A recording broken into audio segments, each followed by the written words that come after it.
Okay, I think we're gonna get started today. Hello, everyone. Welcome to CRC Talks. I'm Marianne Pearson. I'm the Senior Director of Patient Navigation at the Colorectal Cancer Alliance.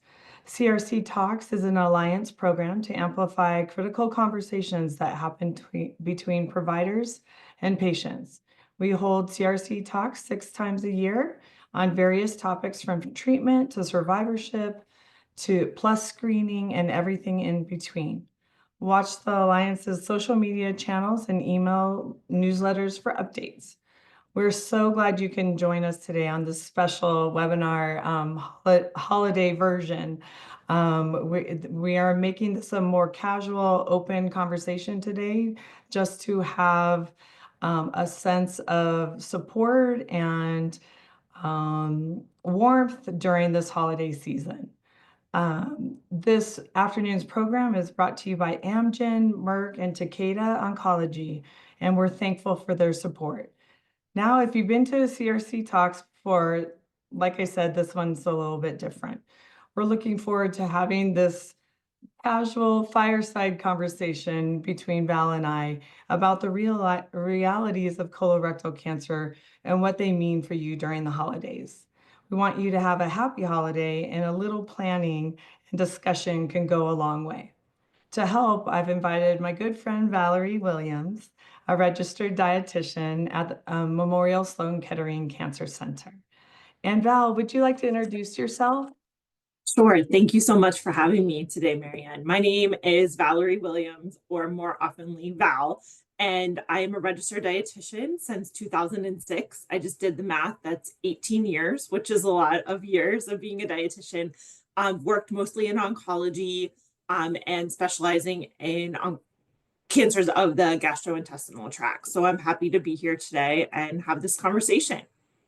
Thank you so much, Val. And you have to give yourself credit. You also spoke at AllyCon in Philadelphia and did such a wonderful job and gave us such good information.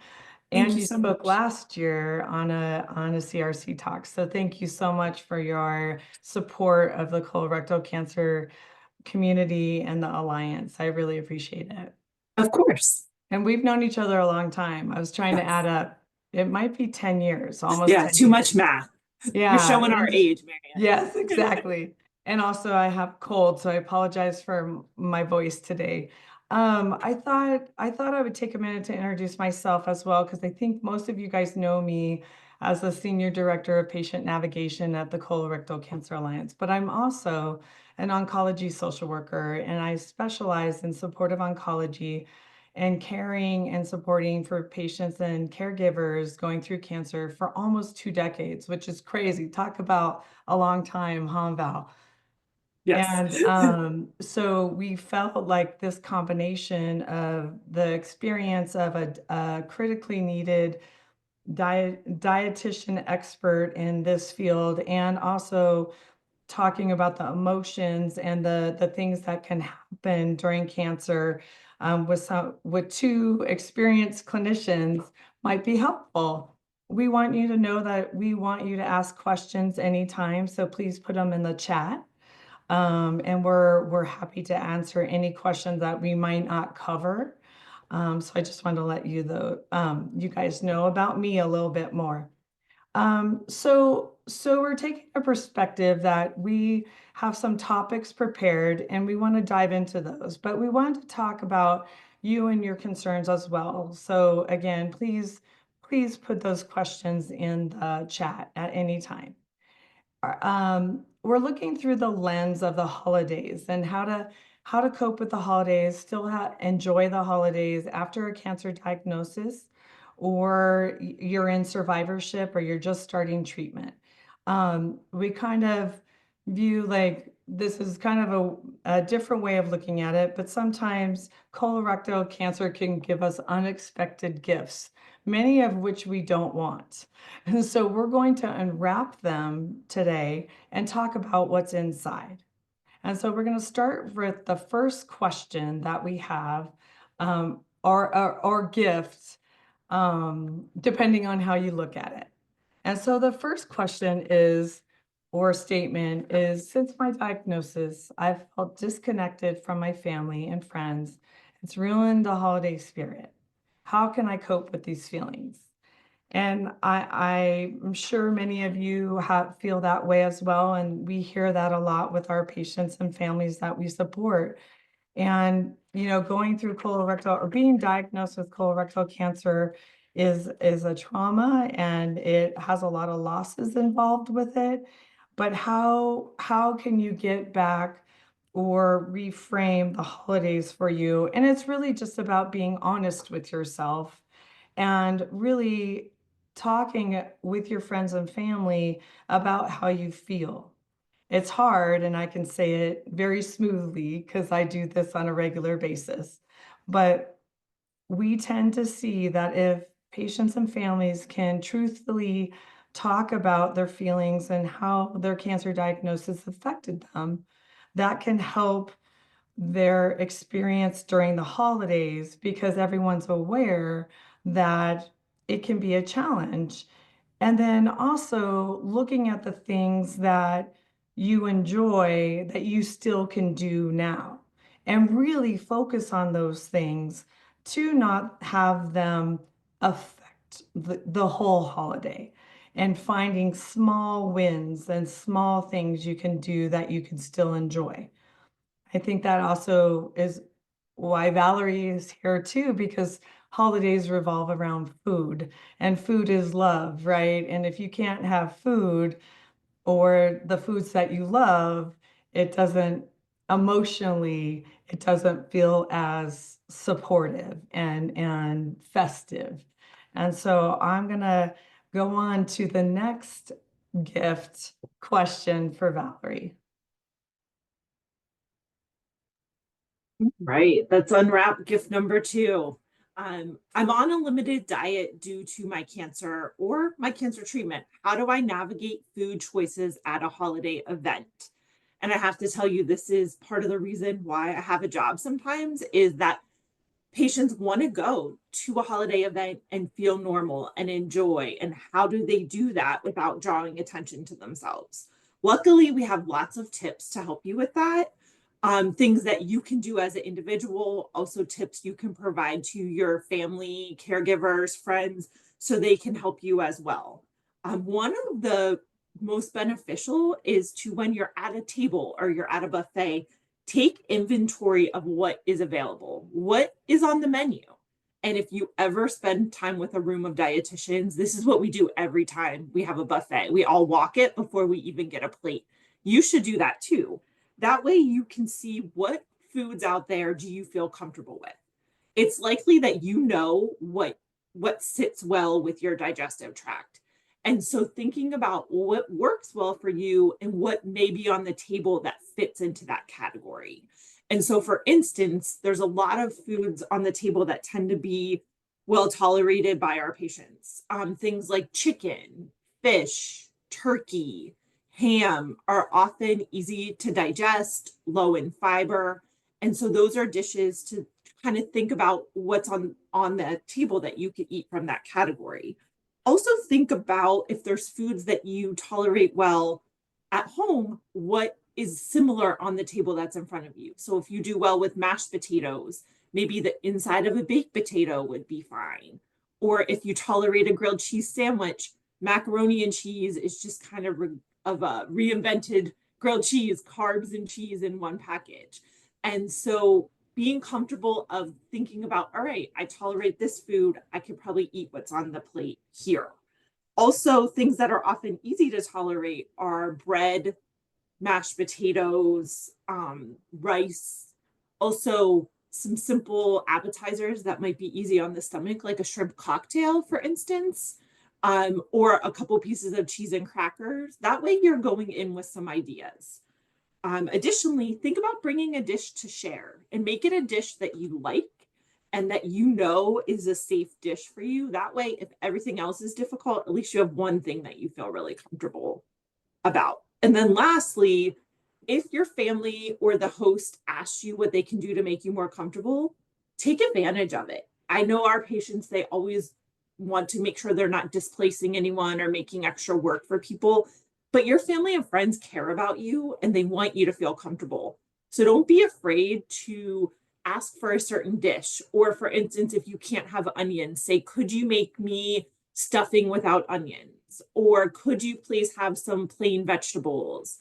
That way you have some options, and those people will feel like they're showing their love through food in a way that supports you.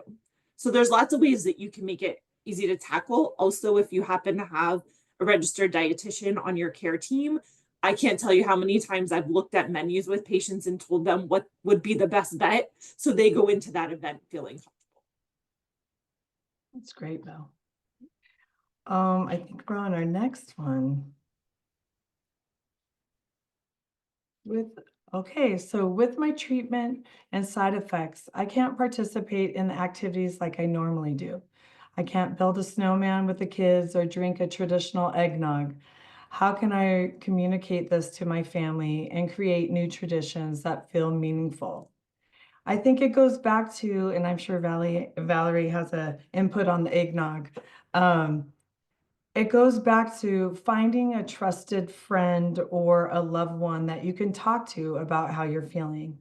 It is hard. It is hard to communicate because sometimes people feel like I don't want to ruin the holiday if I bring up that I need something different or I can't build a snowman. And so people kind of get caught in I call them the shoulds. I should get out there. I should do this. I should drink that. I should. And if you can be kind to yourself and recognize and communicate that this year might be the year that you're not able to go out to build a snowman because you're sensitive to cold or heat, and that your strength needs to be conserved and stay inside and do something social or something meaningful with people inside. It's just there's a lot of loss around not being able to do the things that you used to be able to do. And when people tend to talk that out with trusted loved ones and get support around that, it doesn't feel as isolating. It doesn't feel as um, dramatic of a change. It is still a change, it's still a loss. And I think that's also good to acknowledge is when we also, and our patients also don't talk about it or don't acknowledge it, the stress increases and the happiness decreases. And so I would just encourage that honest conversation. If it's not with the whole family or not with the kids specifically, is pull your partner aside, pull your sister aside, your cousin, your neighbor, and kind of talk to them and ask them if they could help you also think of alternative ideas of not being able to do a snowman outside, for example, and bring something inside and do an activity that could, you know, be a replacement or create a new tradition. Is there like a new tradition that can compensate for not being able to drink an eggnog or actually maybe even drink alcohol or a hot toddy or, Yeah, whatever? yeah, definitely. Because I think we all have our holiday drinks, and when we're not trying to consume as much alcohol, or maybe the dairy and the eggnog is a little too much for your system, think about other mocktails or other non-alcoholic beverages. That is a space, mocktails and non-alcoholic beverages, where a lot of people are traveling into that space. So Mhm. there are many non-alcoholic beers and mixed drinks on the market that could help you feel festive. You could also think about if having a festive drink is something that you tie to the holidays, buy a festive cup or drink out of a wine glass, even if you're just having seltzer with a splash of pomegranate juice and you put a garnish of orange on it. It is still very festive without bringing that alcohol or questions of if you're going to tolerate those options. So I think, and Marianne, you alluded to this, a lot of times we think very black and white, like I can either do it or I can't. And we're asking and we encourage our patients to live in the gray a little bit, which is an uncomfortable place to live. But think about, as you were alluding to, even if you can't do the activity that you normally do. A lot of times holidays is just about spending time with your loved ones, and it doesn't necessarily have to be the way you've always done it. It's more about spending time, and a lot of times if you have that open conversation, as you mentioned, Marianne, people are happy as long as they're with you, even if it's in a different capacity. Yeah. Is there any adjustments that people can do regarding their food in preparation? Like if they, have struggling with diarrhea or dehydration or something like that going into a holiday? Is there any like pre things they can prepare themselves to go to the holiday event? Yes, I think that that's a great example of if you are having symptoms and you want to be sure they're managed for the event, that's when you can talk to your oncology team, talk to your dietitian, and they may be able to help you make adjustments to medications so Um, that you don't have those symptoms. Because let's be blatant, no one wants to have an accident at the holiday party. And yeah, so that's where having a proactive conversation with your team and saying, I'm going to this event. I want to have good energy. I want to have my symptoms under control. Help me do that. That's what we're here for. And that's where we really shine if we know what your priorities are. So I can't tell you how many big events I've gotten people through. And it really comes down to planning versus waiting for the issues to happen. yeah. And then that can help with people's enjoyment and it doesn't, and you didn't used to have to plan. Now you have to plan a little bit, but Mhm. to the end result will make it so much more satisfying. And you'll feel more comfortable because, as you said, we want you to enjoy. Like, you're Yeah, working hard on your treatment, your survivorship, whatever phase you're in. And so these small amounts of time you have to enjoy, we want you to actually enjoy those to the best of your ability. absolutely. Thanks. So the next question, let's see, our gift. I keep getting that wrong. Mhm. I think this one might be yours. It Are is both of mine. are both of ours in some regards, but go ahead, Val. Perfect. All right. So, any tips for managing a low appetite and low interest in eating, especially when your friends and family are pushing you to eat? As we've alluded to, and you all know, food plays a huge role in our lives, and it is often the way that people express love and caring. And it's one of the only things that you, as a patient and a caregiver, can control. And so it can be really hard when you're in the season of having a lot of food around and you don't feel like eating. So I wanted to give you a few tips to make that a little bit easier.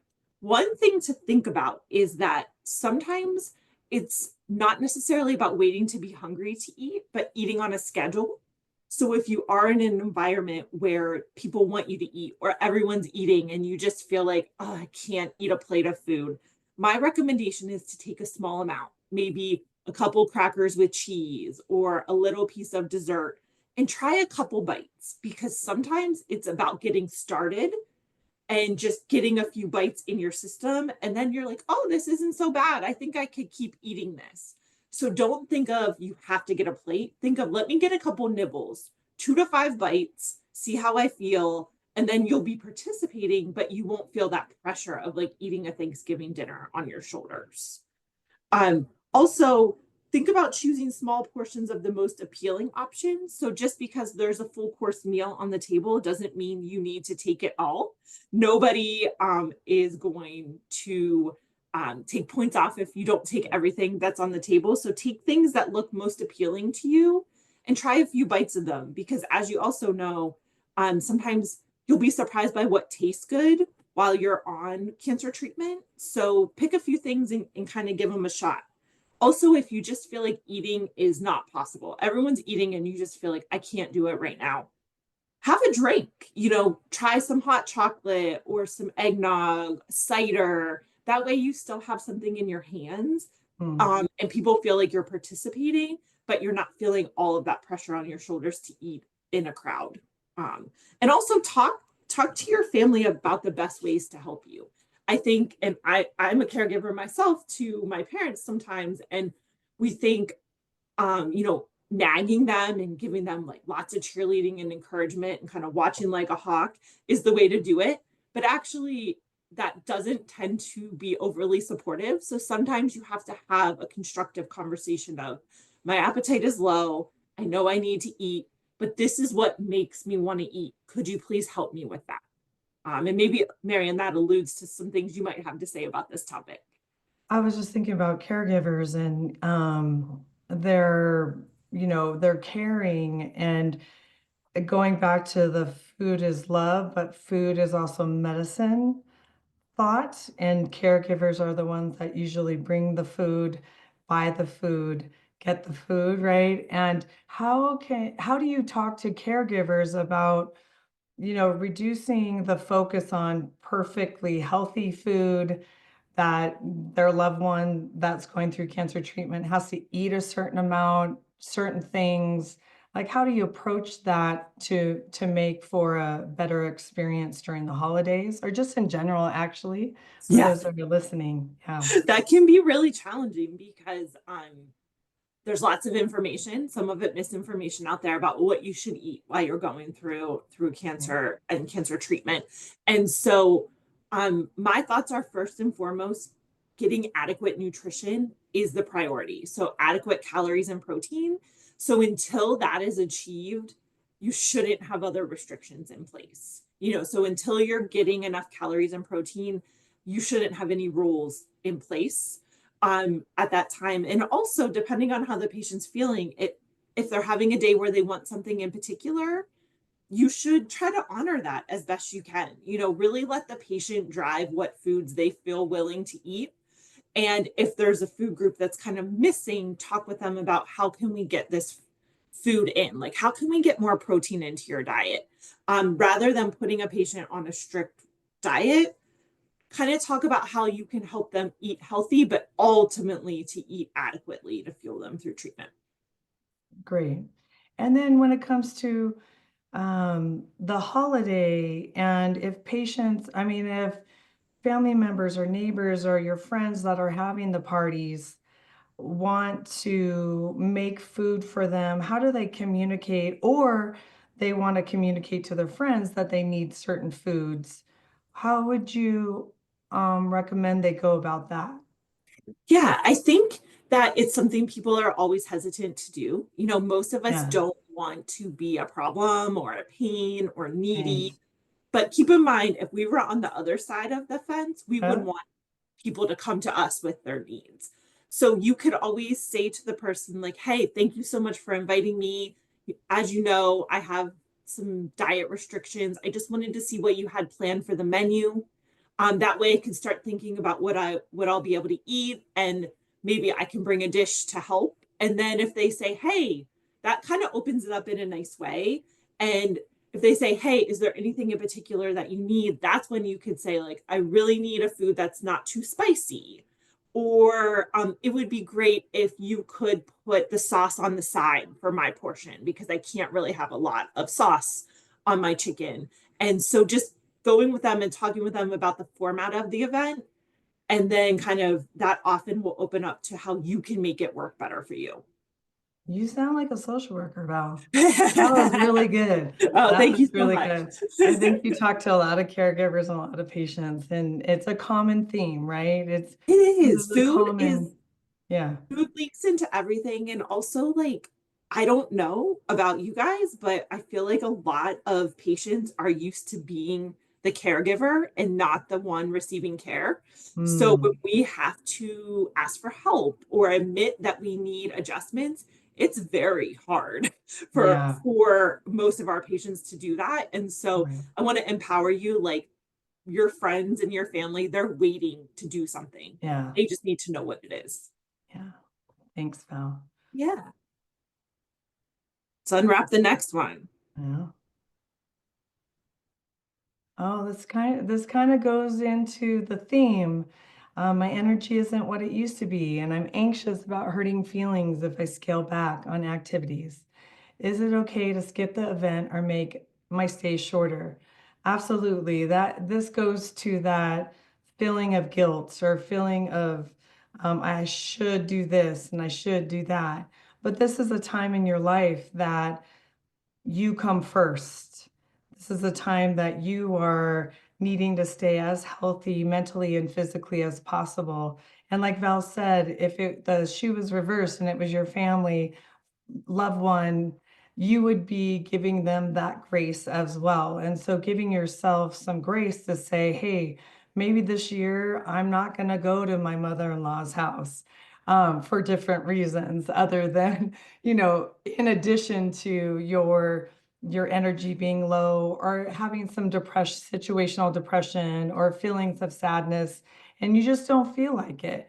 Being honest with yourself and honest with your friends and family, you'll be more surprised that people, depending on their personalities, right? We don't always have great relationships with in-laws or friends or sisters or brothers. And we do these shoulds activities, but this is the year, this is the moment that you can choose yourself first. And it's not a bad thing. And if you need support, reach out to that, again, the trusted person and bounce some ideas off them. Or they can even play the middle person if you don't feel like because sometimes emotionally it's hard to tell people how you feel because it makes it real. It makes it like you don't want to talk about it. You just want to, go about your day and not have to talk about cancer. But maybe you could have a friend go to your family and say, Valerie, Marianne is not coming this year. They're going to stay home and they would love your support. And then we can think of alternative ideas if you can't attend, and we're going to talk about this a little bit later. If you can't attend an event, what can you do? If you still want to see your families and friends, do you get on a Skype, so old, a Zoom, a Teams meeting, and just do say hello and wish everybody Merry Christmas or whatever holiday you are celebrating. Or you go for a short amount of time. You don't have to do the whole day experience. That's actually, I wouldn't recommend it actually, because although families and friends and holidays can be uplifting, they could also be draining of your energy, of the short amount of energy you have. And so know your time, or even set up your family to know that I am going to come at 10 a.m. because that's when I have the most energy and that I'm the most engaged and I can eat during that time. And then I'm going to probably leave. I'm not going to stay until 1 this year. And again, like Val said, you'll be surprised that most people are very understanding. They want to adjust. They want you there, or they want to see you, but they also want you to feel good. And they also want to see you happy. And so having those honest conversations or using your friends, shortening the amount of time you're there, or choosing not to go this year or this moment is okay. Yeah, and Marianne, it sounds like sometimes it's better to have quality time than quantity time. So if Right, you can go and really right, be engaged for an hour versus staying all day, it's probably right, better to just be your best right. self and set up the time that way. Well, let's be honest. Holidays before cancer could be stressful. You Yes. could not be getting along with your in-laws or your neighbors or your friends, your sister, but you have to go to your sister's house anyway.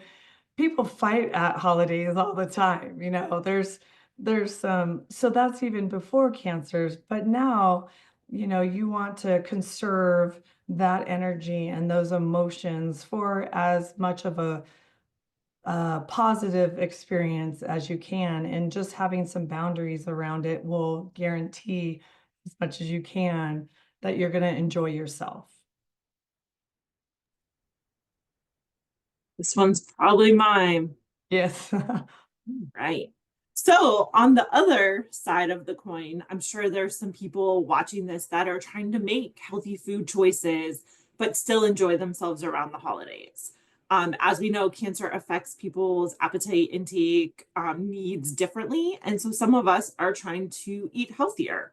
And so, how do you do that without feeling like all the fun is sucked out of the event? And there are some easy ways. Some of them are actually similar to what you do when you don't want to eat. First, you want to review your options and set your priorities. I always tell people that now the holidays, there's so much food. It's not the time to eat subpar food, things that don't taste good. You got no time for a bad cookie. Prioritize your calories and try to eat things that are really worth it. Also, set your plate up for success. So, just regardless of what else you put on your plate, you always want to try to have a high protein food like chicken, fish, seafood is a great example. You want to have that protein on there because that's going to help to fill you up. And it's also typically a bit lower in calories than some of the other things on the table. So even like some mini meatballs, but try to have a protein. And you also want to try to have a fruit and or vegetable on your plate because that's going to fill you up without a lot of calories. So that can be veggies and dip. That could be fruit from a fruit platter, a fruit salad, steamed vegetables. But try to fill your plate with those items before you add the bells and whistles. So before you add the sweet potatoes with the marshmallows or the scallop potatoes. You can tell I like potatoes, huh? Yeah. The green bean casserole. Before you add the decadence, make sure you have that foundation on your plate. And then also keep in mind you can celebrate the holidays in other ways. We always think of food, cookies, cakes, baking, but do a combination of food and activity. So Mm. you could think about taking a walk as a family after your meal, or complement a food related event with ice skating or walking around the neighborhood to see Christmas lights. That way you can have your cake and eat it too, literally. You can spend time with your family and then feel better that you've been moving and focusing on some healthy behavior as well. I was thinking about all of our patients that talk about their taste changes and smells that can be triggering. I know this doesn't go with that question, but can you like just talk about like if someone's having taste changes or smells are triggering, is there anything they can do while they're at the event to kind of combat that or having people over? Yeah, I think the smells are one of the trickiest things of the holidays Yeah. because you're cooking a lot of food. It often smells up your house or wherever you are. So if you're at someone else's house, try to not be in the kitchen. Try to be in another room so that you're not right where the food is cooking. Also, if you're in your own home, try to have ventilation, such as the fan on above the stove or the window cracked so that there's some airflow so that the smells aren't really sitting there in the room. But yeah, I think being out of the kitchen and just having another place where you hang out so you're not kind of stewing in those food smells. Also, it can be helpful to if you're having taste changes, if things are tasting more bland, think about adding some sauces to your plate so that you have a little more flavor. So like cocktail sauce or ranch dressing from the veggie tray, or even if they have like salt and pepper, kind of sit by where that is so that you can adjust the flavoring of your plate if the food isn't quite hitting the right notes. Is it a myth that people can like suck on lemon or lemon candies to wake up their taste buds or like to, like there's something. Yeah, lemon candies, like citrus is often a flavor people can taste really well all through treatment. So as long as you don't have mouth sores, citrus flavored things, so like orange sherbet, for instance, is a great example, or key lime pie, lemon meringue pie, or squeezing citrus on your seafood, so like shrimp and fish is really nice because it gives a strong flavor that you can taste. So it won't necessarily fix your taste buds, but it will make them work a little harder and they'll pick up that flavor. Yeah. Yeah. Yeah, of course.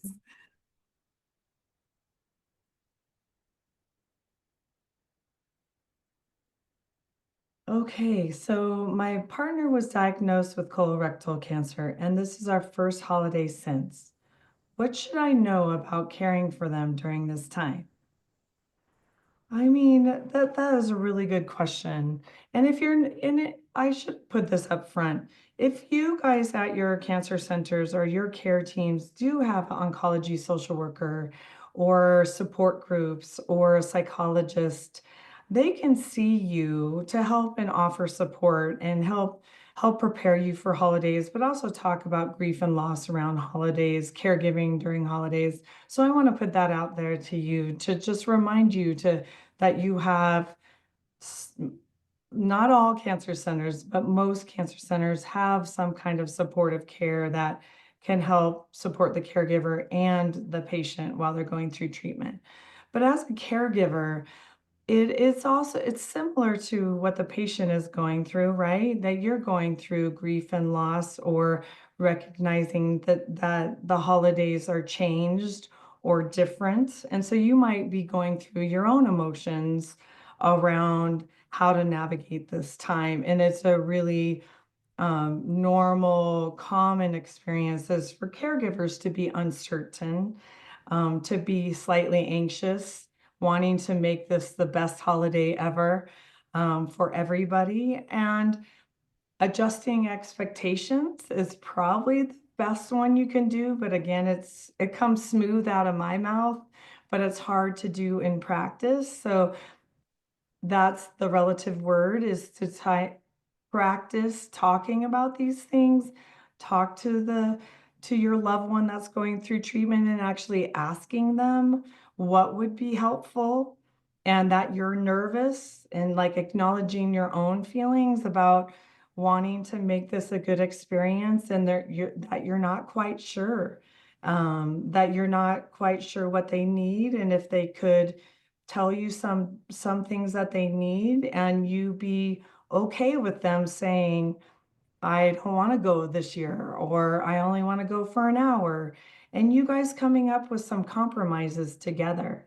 I think honesty is like the most critical piece, and transparency. And that's really hard because after a cancer diagnosis, caregivers and patients kind of put up some walls, and they don't want to hurt each other's feelings.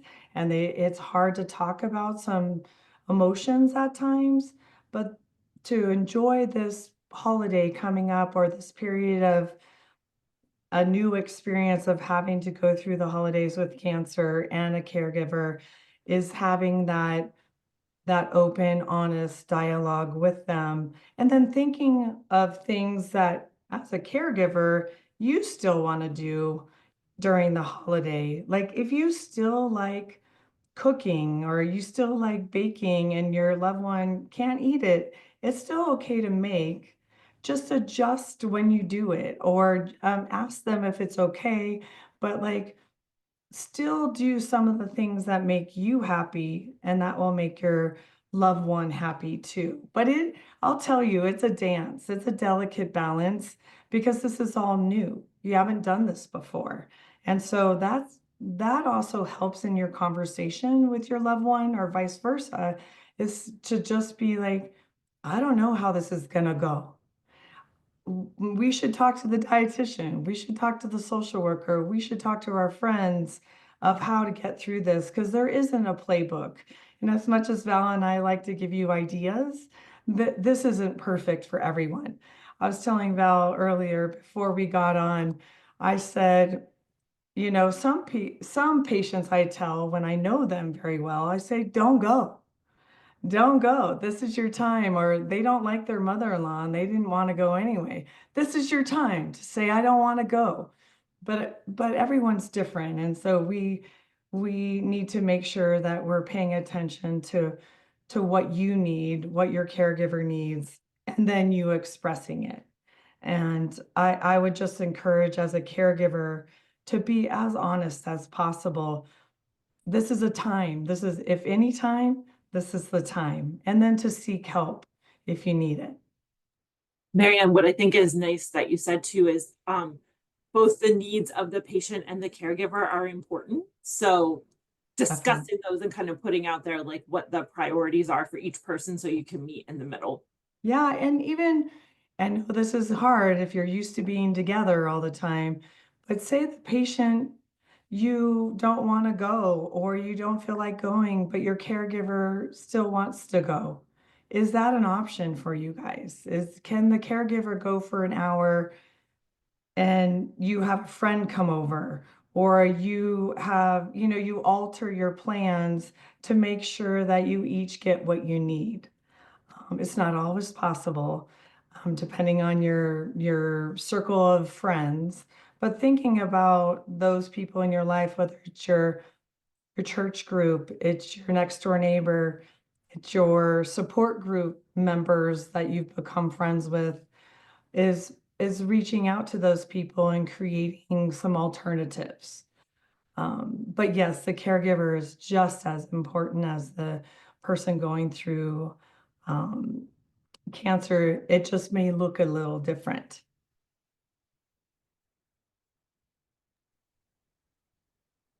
Right. I think this is the last nutrition one for us here. So I am typically the holiday chef and cookie baker, but I'm not sure that I can do it all this year. How do I tackle that challenge? I have to tell you, I have some really amazing cooks and baker patients, and they usually make all the food and the feast of the seven fishes and every dish you could imagine. But sometimes you can't do it, and it is okay. And I have some suggestions for you. One, use this opportunity to be a mentor to your grandchildren, to your daughter, and teach them, or your son, Mm. teach them that recipe that is your secret recipe, and show them, kind of, you be the coach, you sit at the counter and coach them through how to make that meal.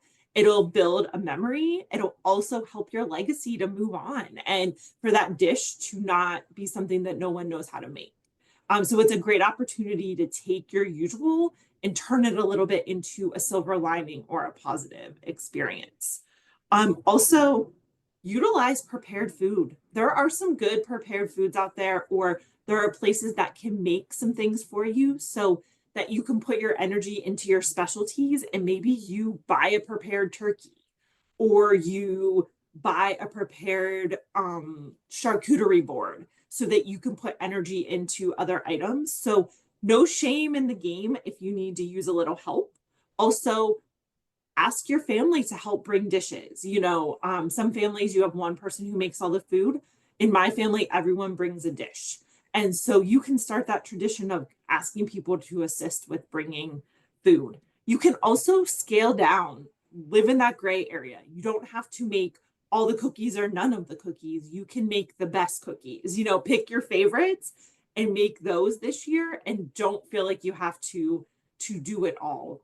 So that's something else to consider as well. So you can still do it, but you may not be able to do it to the degree that you typically did. And remember too, it's 1 year.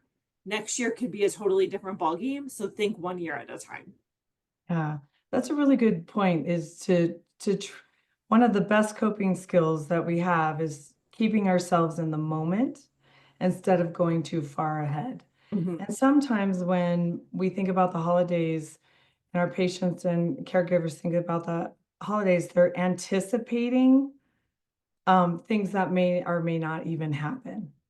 And so staying in the moment and thinking about what you can do today and what you have control of today and each day leading up to the holidays will keep the anxiety low, that keep the expectations low, but give you realistic views on what you actually can do. That anticipating um, is hard because we don't know actually what's going to happen. And so you're putting these thoughts thinking something might go wrong, or you're not going to feel good, or you're not going to look good, or something like that. And we don't even know that because it's a month away, or 2 weeks away, or how far now? Less than a I week don't even away. know. I should already have my I think present. it's a week. Yeah. I was also thinking, Val, when you're talking about baking and cooking and maybe altering that this year, what you also can do is conserve your energy, right? I think there's so many expectations, and this is what I hear with our patients and family members, is there's so much expectations that they have on themselves, they have as caregivers, that they have to be perfect, they have to be the same. And having that causes having that idea causes stress, or admitting that you have to take a nap before you go or before you bake. Like, no one wants to have to plan because again, it makes what you're going through real and you don't want it. You don't want to have to change. And that is the hardest part about, going through these traditions, new traditions, um, holidays, going through cancer, because sometimes people are looking through different lenses or their bodies have changed, their minds, their emotions, they're in different places. And just giving yourself some rest and acceptance and some grace of, okay, I can't bake 5 dozen, but I can do 2 dozen, and I'm gonna take a nap an hour before I bake and an hour before I go to the party, and that might help improve the quality. You see that Agreed. now? Yeah, totally. I think sometimes it's planning how you're going to make it happen in the most successful way. And it may look different, but yeah, I totally agree. But you still made the cookies, you still got it done and you still went to the Yeah, party. It just looked different. yeah, thanks. I think we're on our next one, yeah. Last present, I think. Yeah, okay. So we did touch on a little bit on this about just changing your traditions. If I can't travel or be around my family this year, what are some creative ways to still feel included in the holiday celebrations? And those things are thinking about who you have in your circle of friends that are local, right? And maybe creating a local get together and maybe even changing the day. No one wants to do that. But if you're not feeling well, but you think that in 3 days, depending, sometimes this happens with chemotherapy, like your last day of treatment, and you feel the best on the fifth or seventh day, and that's going to be past Christmas, or your worst day is gonna or Christmas or whatever holiday you're celebrating is gonna hit on a day that you might not feel well, is thinking about changing the day and making it either the same title of the holiday or making it a new tradition of a holiday this year. You also can do, like I said, a Zoom, a Teams, a FaceTime, and readjust or reframe your expectation of what that can look like. And maybe you just have, since COVID, so many people do things on video there's so many technology now that you can have it running, for an hour or two, and you're just in the room or you take a break or things like that. You could text people, you could reach out to them. This is the time to reach out. So if you're not able to travel and you didn't realize you're not feeling good that day, but you have local friends, maybe text them and say, "Hey, do you have 30 minutes? You could stop by and we can talk, or we could sit on the porch if it's not snowing and you're in I California was or gonna say, Texas what or porch something." are you I'm on? like, what is East Coast people? Sorry. No But porches here. ask a friend to go for a walk, or your neighbor. Can you guys, so that you're not isolating yourself, and because cancer can be lonely and it can be isolating and it can happen during the holidays because of all those emotions that come up or those alterations that you're making to sometimes a very special time. There are people that don't enjoy the holidays. And if that's you, then it should be a little bit easier to alter or even give you an excuse to do something different. So again, acknowledging that you're not feeling well, that you might have to do something different, and it doesn't make it worse. It just makes it different, but it could be just as happy and fulfilling, and especially if when you get your neighbors, family, friends around you and supportive. Yeah. And you can still wear your Christmas earrings, wear Yeah, your you ugly could do the Christmas bling. You sweater. could still do it. Yep, Maybe exactly. take funny photos, and just share funny texts. Nothing wrong with like telling jokes, even if it's, you're not feeling happy, like all sorts of things that you could do. And it is okay. It's this is what it is this time.